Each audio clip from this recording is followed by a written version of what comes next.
sobre a carta de Judas, né? Judas, ele na sua carta, né, se os irmãos quiserem acompanhar que estão aqui, Judas ele tem um capítulo apenas, né, na carta de Judas, e nós vamos estar refletindo sobre o tema da defesa da fé, porque quando nós olhamos para ele, né, para essa carta, nós percebemos que a carta de Judas, né, ela fala sobre a defesa da nossa fé, tá? Quem era Judas? Né? Judas era um nome comum na época de Jesus, da época do início do Novo Testamento, né? Judas era um nome comum e alguns historiadores defendem que esse autor, né, de Judas seria um irmão de Jesus, né? Não é o Judas Iscariote, não é o Judas o traidor, é o Judas, irmão de Jesus.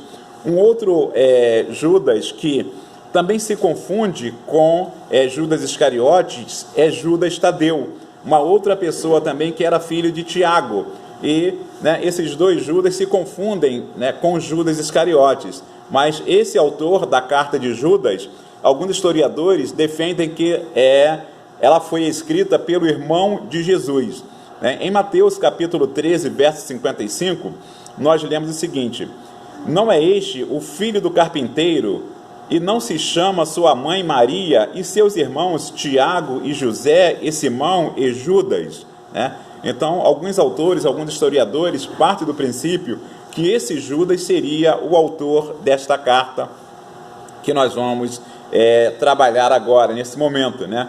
Vamos falar um pouco da carta. A carta ela foi escrita não direcionada a um grupo apenas, né, como a igreja, né, de Antioquia, a igreja de Roma, né, a igreja de uma cidade, mas ela é chamada de uma carta universal, né? A carta de Judas é uma carta universal que foi escrita para todos os cristãos, né? O objetivo dela, né, o destinatário dela é todos os cristãos, o que é diferente da carta aos Romanos, da carta aos Colossenses, aos Filipenses, que era direcionada a um grupo de pessoas.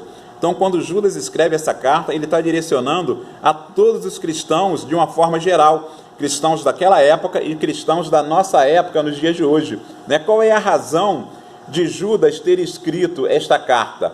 Tá?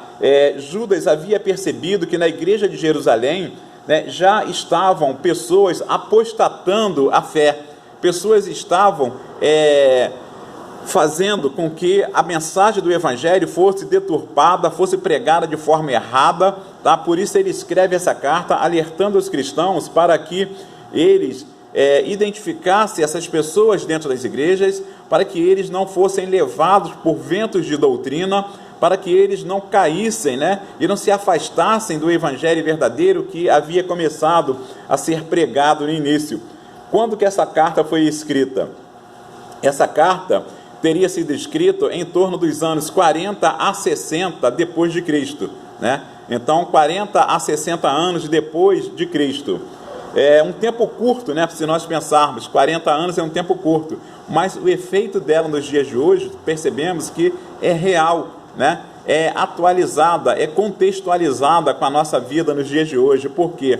Olhamos para nossas igrejas nos dias de hoje e percebemos que as igrejas hoje, temos pessoas dentro delas que estão da mesma forma deturpando a palavra, estão fazendo coisas erradas que já no tempo de Judas eram, né, combatidas. Essas pessoas eram combatidas, pessoas que desviavam a fé dos outros, e por isso Judas escreve esta carta, alertando aos cristãos da sua época, que também serve para nós nos dias de hoje. Então, o assunto da carta, ele fala da fé, né? A fé é um instrumento, a origem da nossa fé. Ele fala ali da defesa da fé, da punição dos ímpios e os problemas eclesiásticos que temos com relação à fé. Ele fala das profecias apostólicas e ele fala ali da exortação dos apóstolos, que os apóstolos de Jesus, que haviam estado com Jesus, estavam exortando os cristãos para que eles não deixassem ser ouvidos, não deixassem cair, não deixassem ser levados por aquelas pessoas que estavam apostatando a fé. O início da carta, o autor começa a sua epístola falando sobre o dever cristão de pelejar pela fé. Quando nós falamos em peleja, nós entendemos às vezes, né, uma briga corporal, né, um combate corporal, uma guerra, né, mas não é bem isso que nós podemos entender ali, precisamos entender.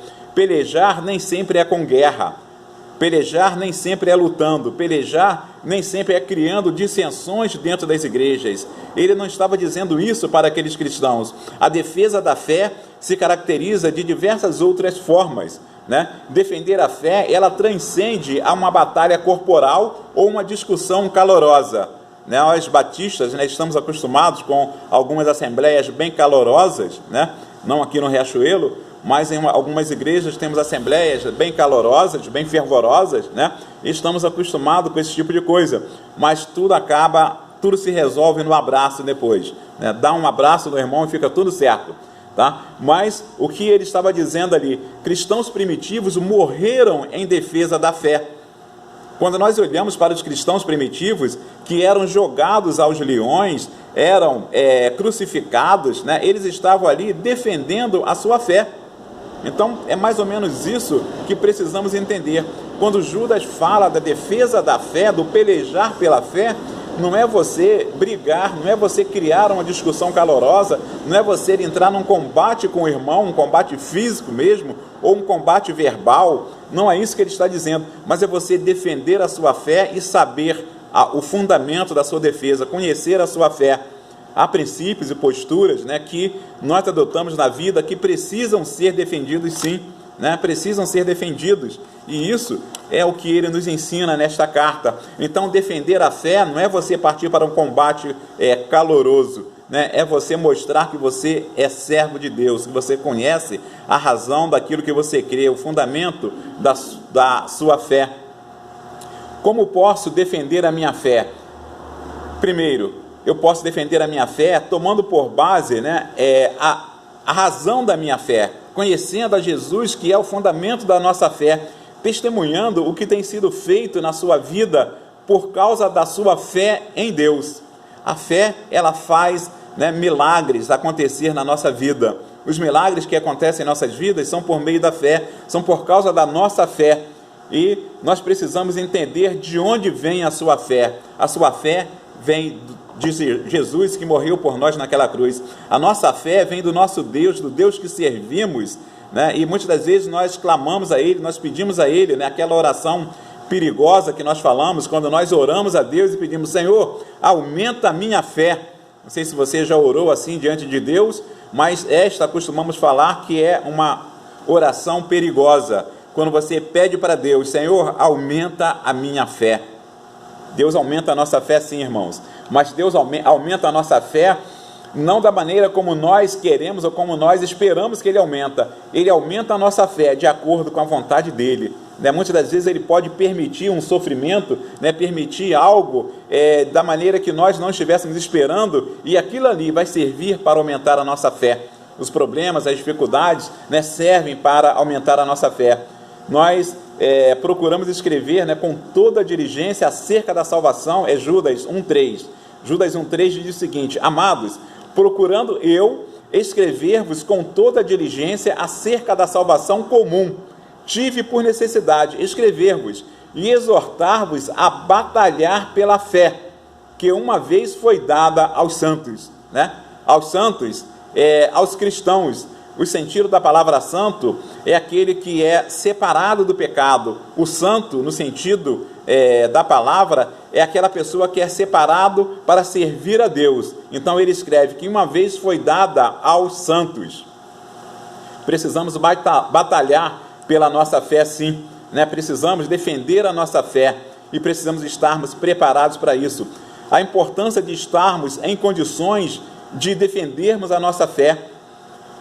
Defendermos a nossa fé dos ímpios que estão dentro da igreja, né? Dentro da igreja do Senhor Jesus existem pessoas que estão muitas das vezes a serviço do diabo, satanistas que estão dentro da igreja, disseminando doutrinas, disseminando algo que vai servir para dividir a igreja do Senhor Jesus. Mateus 7,21, né, diz o seguinte: nem todo aquele que me diz Senhor, Senhor entrará no reino de Deus.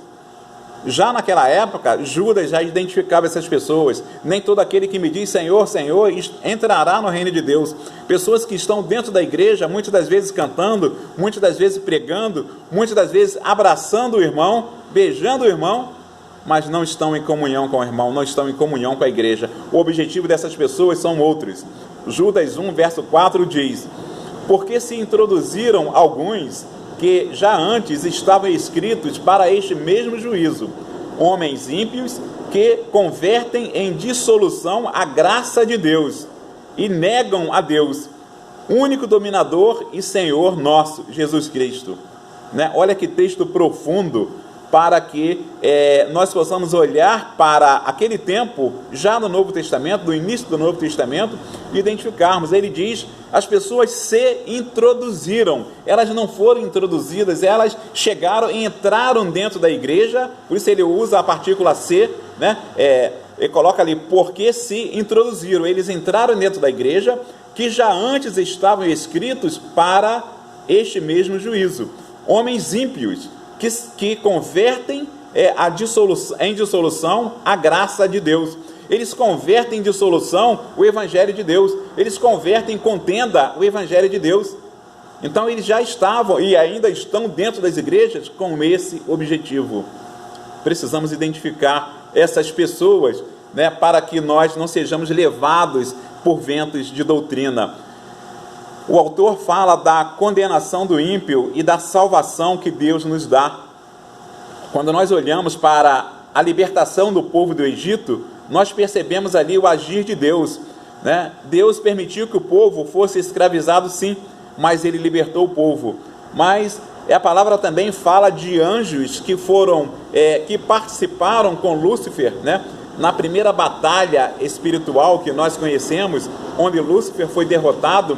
E a Bíblia fala de anjos que estão presos, acorrentados, e que só vão ser soltos no dia do juízo, na época do juízo, porque eles serão instrumentos também para o juízo de Deus.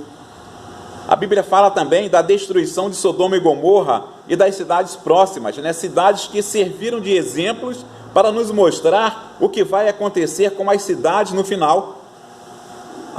Alguns domingos atrás, nós estávamos falando sobre o servo de Deus, né? A importância do servo de Deus na cidade, em algum lugar, e falamos ali sobre Zoar, a cidade onde Ló se refugiou. Aquela cidade estava nos planos, né, de Deus para ser destruída, mas porque Ló, o servo de Deus, foi para aquela cidade, Deus poupou aquela cidade. Então, Sodoma e Gomorra e a circunvizinhança de Sodoma e Gomorra, todas ali serviram de exemplos para que hoje as cidades, os habitantes das cidades pudessem olhar para aquelas duas cidades de Sodoma e Gomorra e a sua circunvizinhança e entendesse, né, o que Deus quis dizer para nós com aquele fato ali. É como se Deus estivesse dizendo, cidades da terra, olha para Sodoma e Gomorra, olha para a circunvizinhança de Sodoma e Gomorra. Isso vai acontecer com vocês se vocês não se arrependerem e deixar de fazer o que estão fazendo. É mais ou menos isso, né, que o texto ali, o contexto nos ensina.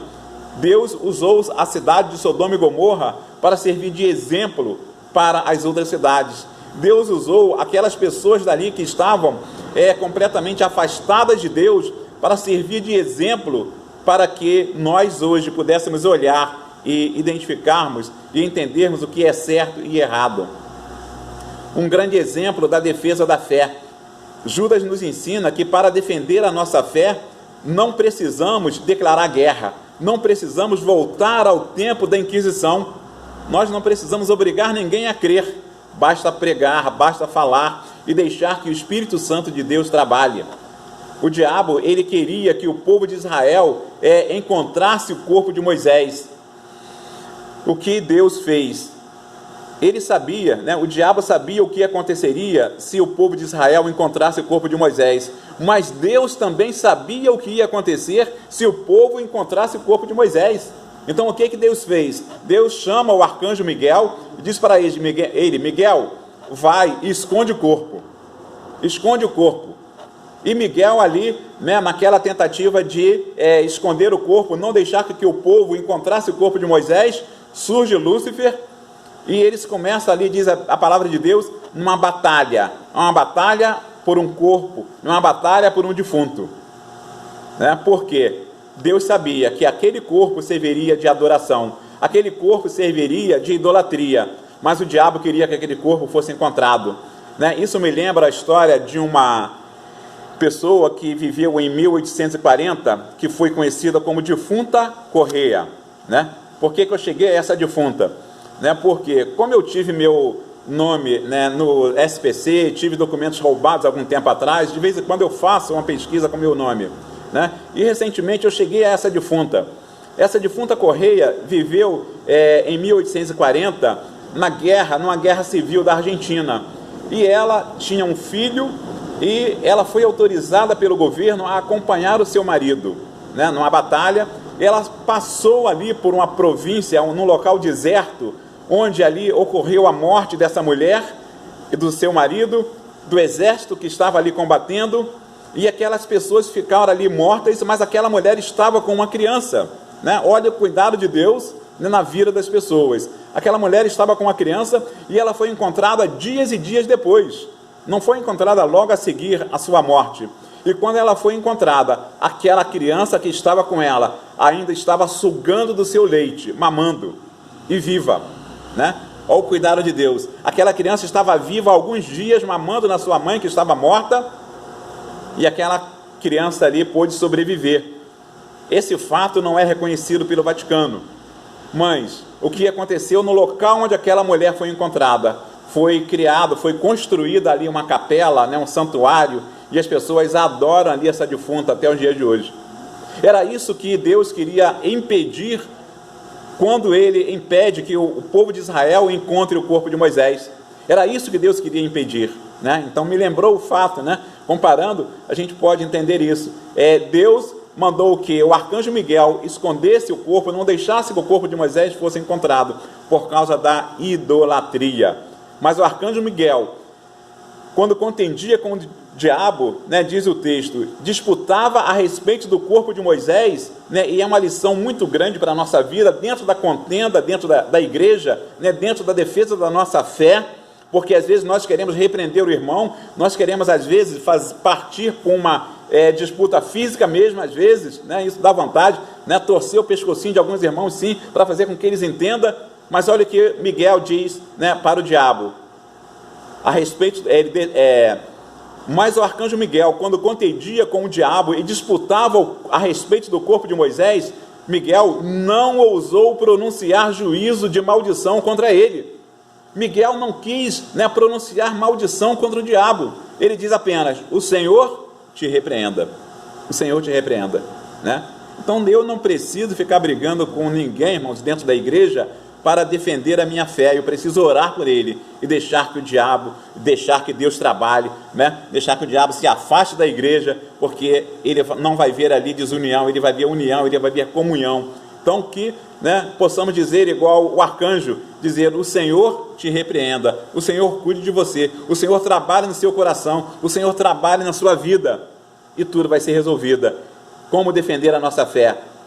Não esquecendo dos ensinamentos de Jesus. Judas 16, 17 diz: estes são murmuradores, queixosos da sua sorte, andando segundo as suas concupiscências, e cuja boca diz coisas muito arrogantes, admirando as pessoas por causa do interesse. Mas vós, amados, lembrai-vos das palavras que vos foram preditas pelos apóstolos do Senhor Jesus Cristo. É interessante que nós olhamos, né, para a vida de Estevão. Estevão morreu defendendo a sua fé, sem, né, esboçar ali, sem fazer nenhuma, né, força física para que ele não morresse. Mas Estevão morreu defendendo a sua fé. Os cristãos primitivos foram lançados aos leões defendendo a sua fé. Pedro foi crucificado de cabeça para baixo defendendo a sua fé. Olha a diferença entre você fazer uma defesa, né, da fé de uma forma pacífica, de uma forma que vai honrar o nome do seu Deus, e de uma maneira que talvez vai desonrar quando você cria um problema dentro da igreja, seja ela qual for, né? Então que nós possamos aprender a defender a nossa fé. O que os apóstolos de Jesus nos advertem? Não podemos deixar que a nossa fé se esfrie por causa dessas pessoas. Judas 1,18, os quais vos diziam que nos últimos tempos haveria escarnecedores que andariam segundo as suas ímpias concupiscências, né? É o que os apóstolos de Jesus já pregavam naquela época. Ele ensinava naquela época os novos cristãos, os cristãos primitivos, né? E Judas está dizendo aqui, olha, olhai para o que os apóstolos ensinaram, os quais vos diziam que nos últimos tempos, né, haveria escarnecedores que andariam segundo as suas ímpias concupiscências, né? O que é isso? O que nós podemos entender com isso? Que as pessoas nos dias de hoje, nos últimos tempos, estariam agindo segundo a sua própria vontade, a sua ímpia vontade. Estariam pregando, estariam trabalhando o Evangelho segundo seus interesses próprios. Porque é importante identificarmos estas pessoas não apenas dentro da igreja, mas no reino de Deus também. Porque é importante, né, nós identificarmos essas pessoas. Primeiro, para não sermos levados por ventos de doutrinas, como falamos, né?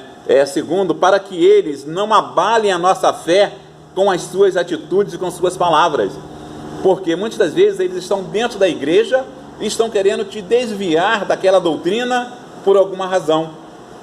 Quando as pessoas andam segundo as suas próprias concupiscências, né, elas entendem que os fins justificam os meios. É bem maquiavélico.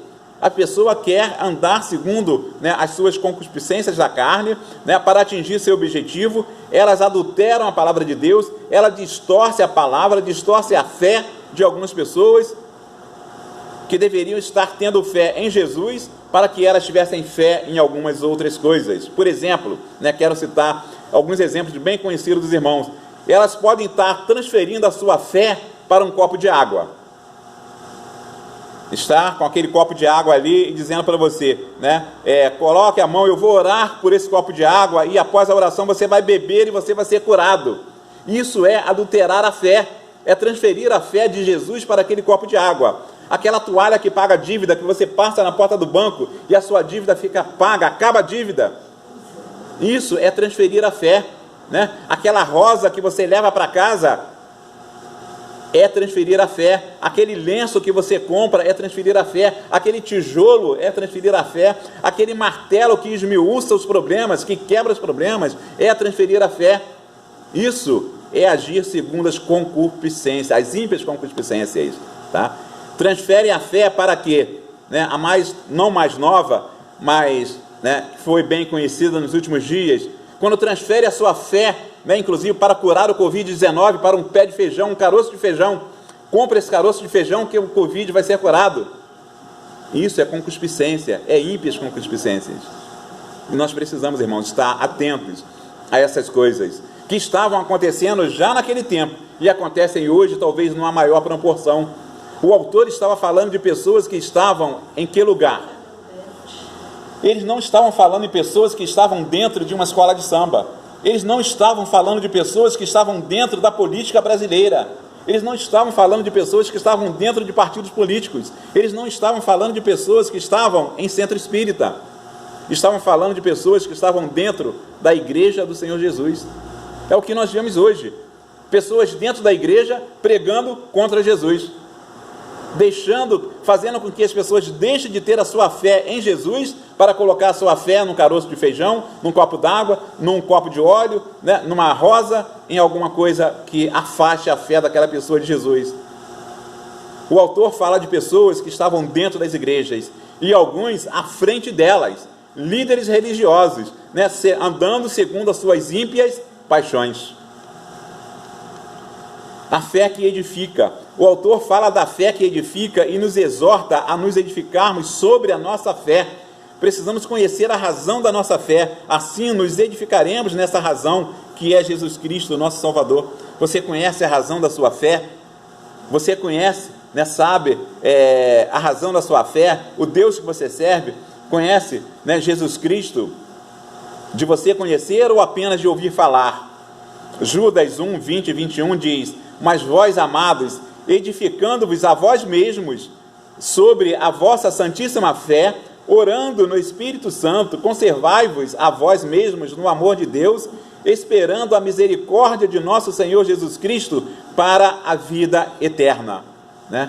Olha a diferença. Você tem que esperar em Jesus Cristo para a vida eterna e fortificar a sua fé, fortalecer a sua fé. Concluindo, Judas nos mostra 3 grupos de pessoas e com certeza nós pertencemos a um desses 3 grupos. Com certeza você pertence a um desses 3 grupos. O primeiro grupo são daqueles que conhecem a razão da sua fé. Você com certeza conhece a razão da sua fé. Você sabe em quem você tem crido. Você sabe em quem você tem confiado para depositar os seus problemas, as suas angústias, né, as suas decepções. Você coloca diante de Deus e Ele resolve os seus problemas. Esse é o primeiro grupo. Mas o segundo grupo é aquele grupo daquelas pessoas que estão na dúvida.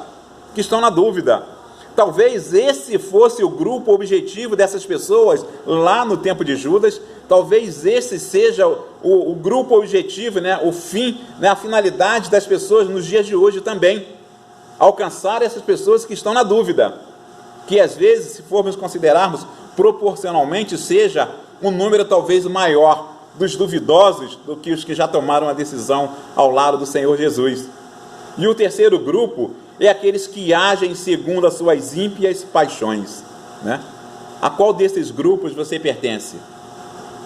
A qual desses grupos você pertence? Você tem agido dentro da igreja segundo as suas paixões, segundo os seus interesses, né? Eu vou fazer isso porque a igreja vai fazer isso. Eu vou fazer isso porque o pastor vai fazer isso. Isso também são interesses, né, que precisamos analisar. Não é só aquelas ímpias paixões, né, mas às vezes o que nós poderíamos chamar de paixões santas, né, que estamos querendo benefícios com o reino. Não é isso que precisamos trabalhar. Ou você está naquele grupo que ainda está duvidoso, aquele grupo que não tem razão, né, não tem ainda certeza, né, não pode defender a sua fé, não tem certeza de o que Jesus pode fazer na sua vida. Ou você está naquele grupo que defende a sua fé. Um desses grupos, cada um de nós pertence a ele. A qual desses grupos você pertence? A grande lição da carta de Judas é que Judas nos ensina uma grande lição, tá? Até quando devemos insistir com alguém para que esta pessoa seja salva? Até quando devemos insistir com essas pessoas, com algumas pessoas, para que elas sejam salvas? Judas 1, 22 e 23 diz: e apiedai-vos de alguns que estão duvidosos. Ou seja, tenha piedade de alguns que estão duvidosos, aqueles que estão em cima do muro. E ele diz: e salvai alguns, arrebatando-os do fogo, tende deles misericórdia com temor, aborrecendo até a roupa manchada da carne. Né? A gente não pode concordar com o pecado da pessoa, mas precisamos falar. O texto deixa-nos a entender que precisamos falar com essas pessoas para que elas sejam salvas, como que pelo fogo. É como se ela tivesse já com o pé no inferno e você estivesse falando para essas pessoas e elas se convertessem e tirasse aquele pé do inferno e botasse os 2 pés no céu. Tem pessoas que estão assim, irmãos, com o pé no inferno e o pé no céu, o pé na igreja e o pé fora da igreja. Esses que Judas está falando. Apiedai-vos de alguns que estão duvidosos e salvai alguns, arrebatando-os do fogo. Tende deles misericórdias com temor, aborrecendo até as roupas manchadas da carne. Será que você conhece alguém assim? Eu quero terminar com uma ilustração, segundo fontes verídicas, né, de uma pessoa que estava morrendo, estava lá na hora da sua morte, e um servo de Deus ali dando aquela assistência àquela pessoa na hora da sua morte. E diz a história que essa pessoa começou a gritar, né, que estava sentindo dor, estava queimando, estava doendo, estava ardendo, e ele foi morrendo e gritando, né, que estava doendo, estava queimando, e as pessoas em volta não entendiam nada do que estava acontecendo, apesar de alguns serem crentes de 500 anos de igreja. Mas aquele servo de Deus, ao entender o que estava acontecendo, que aquela pessoa estava já com um pé no inferno, e já colocando outro pé no inferno também, aquela pessoa começa a falar para aquele homem que estava morrendo e diz: é preciso que você aceite a Jesus como Salvador. aí essa dor vai passar. É preciso que você tome uma decisão na sua vida agora, porque você está indo para o inferno.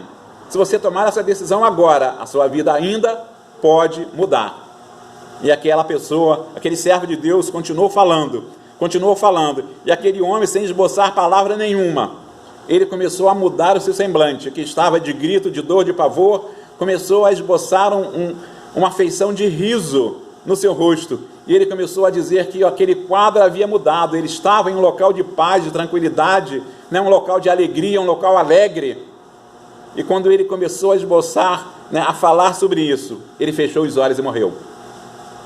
É mais ou menos isso, né, que nós precisamos fazer. É como se você estivesse invadindo o inferno e resgatando a pessoa de lá. É isso que Judas, né, nos mostrou, que precisamos pregar sim, precisamos salvar alguns, como que pelo fogo, né? Por isso nós precisamos ter a nossa fé afirmada, né? Conhecer a razão da nossa fé, conhecer o Deus que servimos, conhecer a esse Jesus Cristo que servimos, que nós possamos buscar isto, buscar esse conhecimento, que não é o pastor que vai te dar, não é a igreja que vai te dar, é o Espírito Santo de Deus que vai te dar esse conhecimento, quando você buscar a Ele, né? A palavra diz, clama a mim e responder-te-eis coisas grandes e enormes que não sabes. Clama a Deus, clama o Espírito Santo de Deus, e Ele vai falar ao seu coração. Que Ele mesmo nos abençoe.